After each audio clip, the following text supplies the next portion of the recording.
淳安界首体育中心承办的是杭州亚残运会自行车比赛的项目，包含了场地自行车赛和公路自行车赛2大类，一共30个小项的比赛。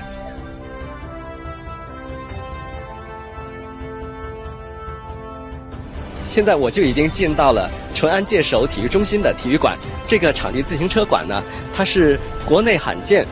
淳安当地有史以来最大结构的这个钢结构的设计体系，所以给我的第一感觉就是特别的宽敞明亮，也非常的专业。